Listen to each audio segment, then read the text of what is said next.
सर्वांना जय भीम करू इच्छितो आणि एक छोटस गीत सादर करतो।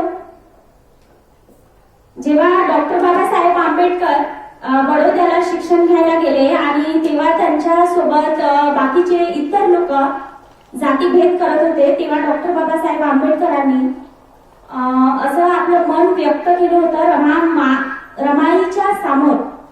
तर मी आज एक छोटस गीत सादर करू इच्छितो।